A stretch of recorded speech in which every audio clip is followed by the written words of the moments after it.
우리 예수님 부활하셨습니다. 정말 부활하셨습니다. 여러분 이거 믿으십니까?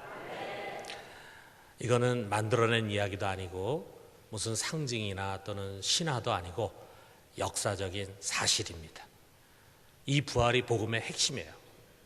우리 고린도전서 15장은 부활에 관해 기록한 성경인데 여기서 바울은 먼저 복음이 무엇인가 라고 하는 것을 우리에게 가르칩니다. 3절과 4절을 보니까 내가 받은 것을 먼저 너희에게 전하였노니 이는 성경대로 그리스도께서 우리 죄를 위하여 죽으시고 장사 지낸 바 되셨다가 성경대로 사흘 만에 다시 살아나사 그랬어요. 예수님께서 우리 죄를 위하여 죽으시고 다시 부활하셨다. 이것이 바로 복음의 핵심이라 이거죠. 특별히 부활은 우리 하나님 나라의 대반전이었습니다. 모든 걸 다 뒤엎었어요. 정말로 믿을 수 없는 일이었습니다. 여러분 새벽에 예수님의 무덤을 찾아간 여인들, 그리고 그 여인들의 이야기를 듣고 또 무덤을 찾아간 베드로와 또 제자들, 그리고 엠마오로 가는 도중에 2명의 제자들, 이들의 공통점이 무엇입니까? 예수님이 다시 부활하리라고는 상상하지 못했습니다. 그런 얘기가 있었다 해도 믿지를 않았습니다. 그런데 부활하신 예수님을 만났을 때 그들은 정말 기절할 만큼 놀랐다 이거죠. 이후에 예수님 500여 형제에게 일시에 나타나셨는데 그들에게도 너무나 큰 충격이었습니다. 그것은 한편으로는 기쁨이 되면서 또 그들의 가슴을 뜨겁게 만들었어요. 그래서 그들은 그 이후에 변화돼서 부활의 증인으로 살게 됐습니다. 그 중에 한 사람이 바로 바울입니다. 만삭이 되지 못하여 난자와 같은 이 바울에게 부활하신 주님이 나타나셨어요. 그리고 그를 꼬꾸라뜨리셨습니다. 그러면서 그가 지금까지 살아온 삶과는 전혀 다른 삶의 목표를 가지고 살게 됐어요. 바울의 삶의 목표가 무엇입니까? 빌립보서 3장 10절에서 11절에 그가 이것을 고백합니다. 내가 그리스도와 그 부활의 권능과 그 고난에 참여함을 알고자 하여 그의 죽으심을 본받아 어떻게 해서든지 죽은 자 가운데서 부활에 이르려 하노니. 바울은 예수님이 부활하신 것처럼 그 예수님을 쫓아 나도 부활에 이르기를 원한다. 그 부활에 이르기 위해서 달려갔어요. 그것이 그의 삶의 목표였습니다. 우리도 마찬가지입니다. 예수님께서 부활하신 것처럼 우리도 부활하는 것이 우리의 삶의 중요한 목표입니다. 이 장에서 바울이 부활에 대해서 상세하게 설명합니다. 1절부터 58절까지 굉장히 긴 절을 가지고 부활에 관한 주제를 가지고 이야기합니다. 왜 그러느냐?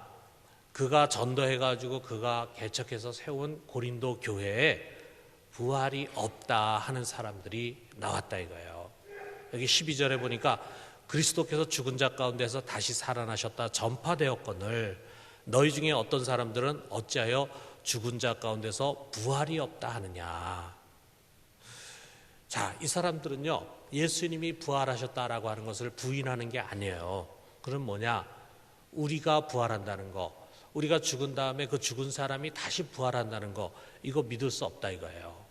도대체 이들이 왜 이런 생각을 하게 됐을까?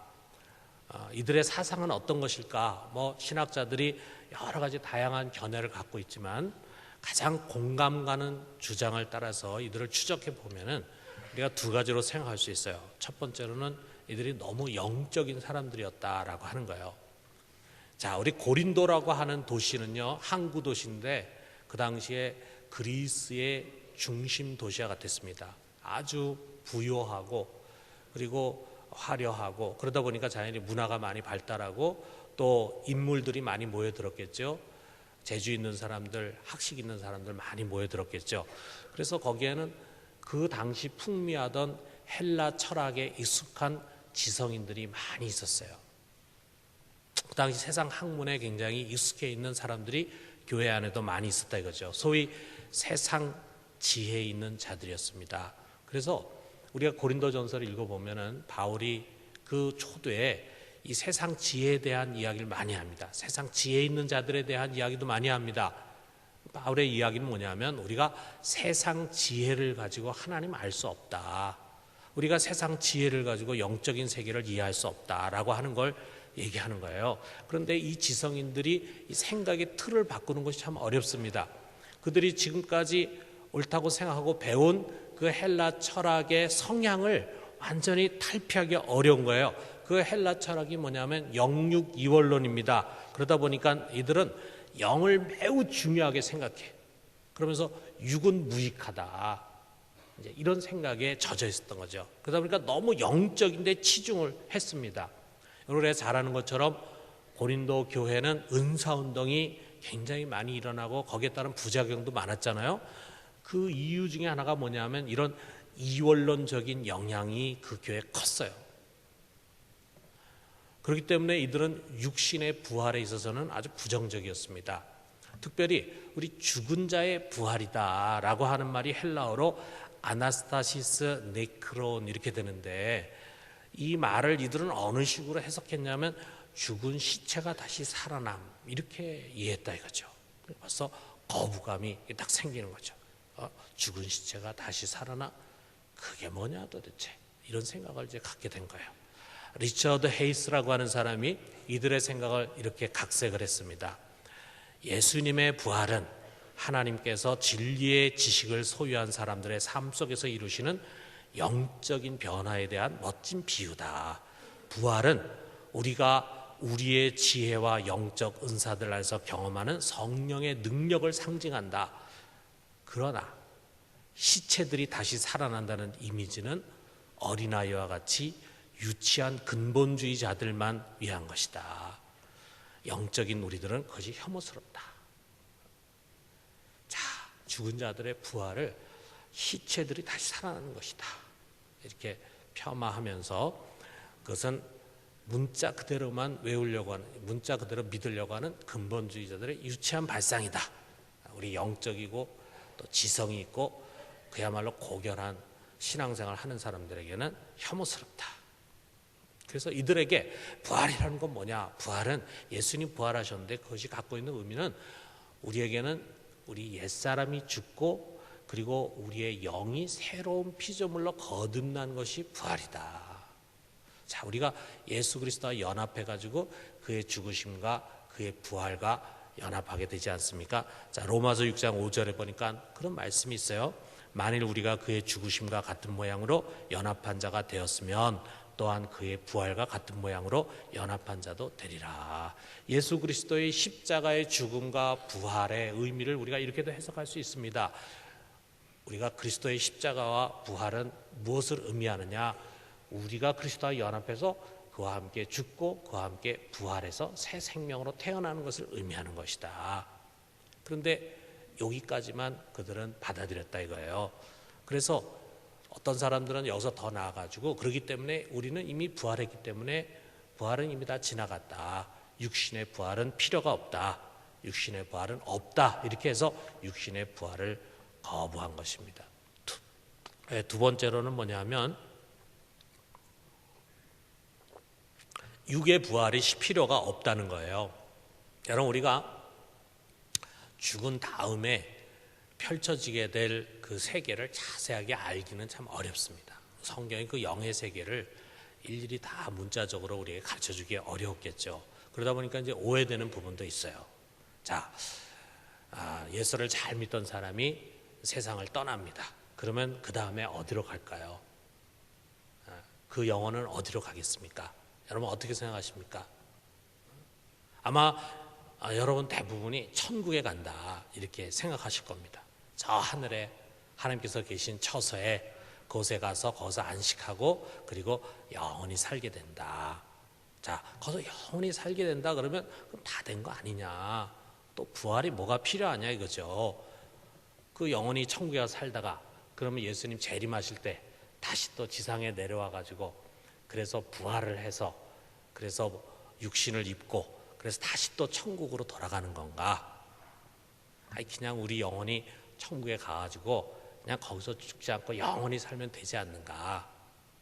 이렇게 이제 생각하는 사람도 있을지 몰라요. 여러분 그것은 성경적인 생각이 아닙니다. 우리가 어떻게 보면 정확히 표현하면요, 우리가 죽은 다음에 어느 곳을 가는지 사실은 우리가 정확하게 알지 못해요.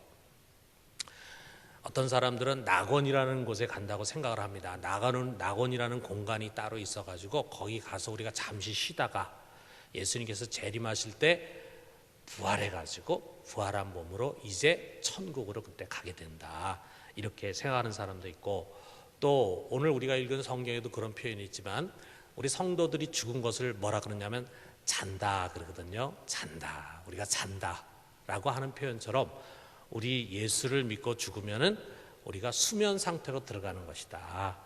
그래서 주님이 오실 때 깨어서 부활한다.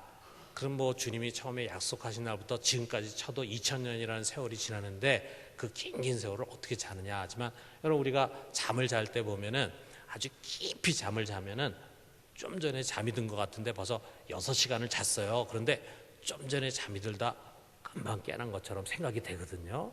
그런 것처럼 수면 상태에 들어가면은 시간의 감각이 없으니까 그냥 딱 죽어서 잠자는 것 같이 됐는데 금방 눈을 떠보니까 벌써 주님이 오셨다 이거죠.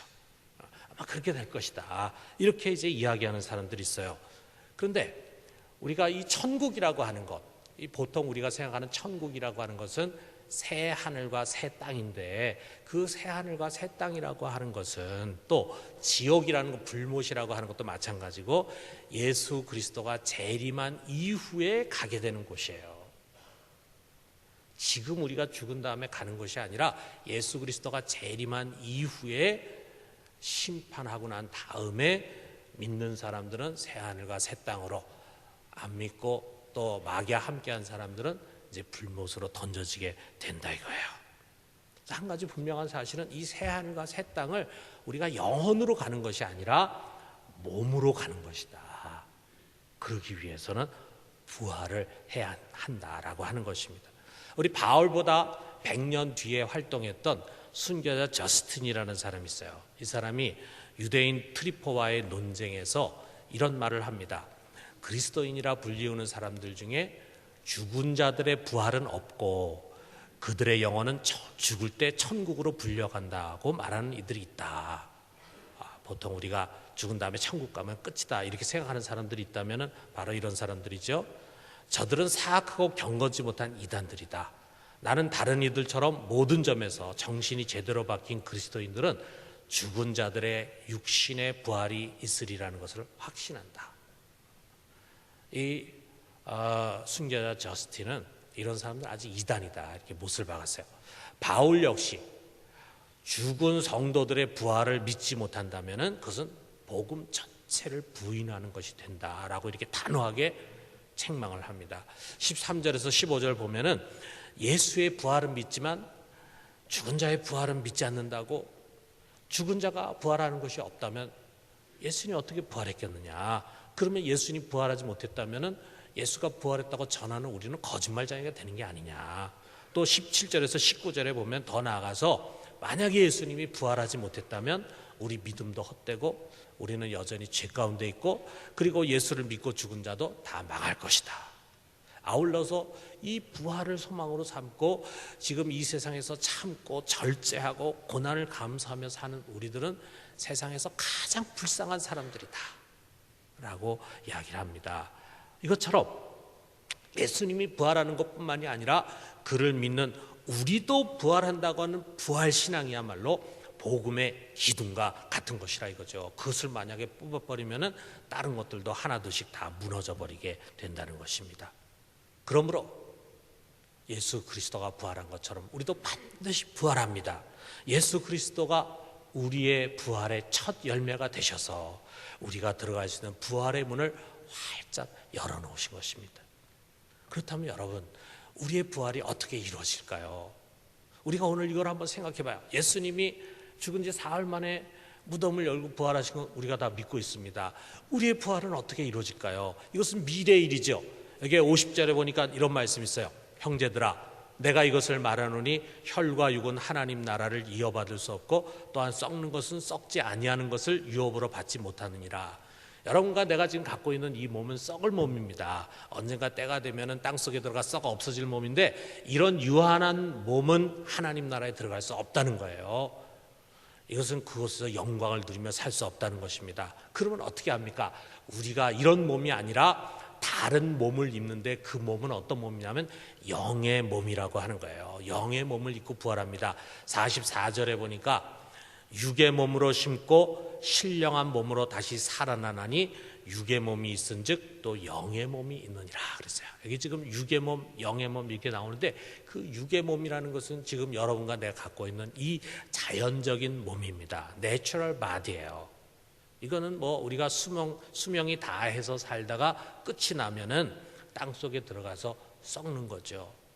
그래서 49절에는 흙에 속한 자의 형상이다 이렇게 표현하고 있습니다. 그런데 여러분과 내가 이제 부활을 하게 될 때 어떤 몸을 입냐면 영의 몸, 스피리추얼 바디를 입는다 그랬어요. 영의 몸. 여러분, 영과 몸이 우리는 지금 분리가 돼 있잖아요. 구분이 되잖아요. 근데 영의 몸이라고 할 때는 그때는 영과 몸이 하나가 되는 거예요. 떨어지는 게 아니라 하나가 되는. 그러니까 신령한 몸이라 이거예요. 이것은 뭐냐? 49절에 하늘에 속한 이의 형상이다 그랬어요. 하늘에 속한 이가 누굽니까? 예수 그리스도예요. 우리가 그리스도의 형상을 입게 되는 거예요.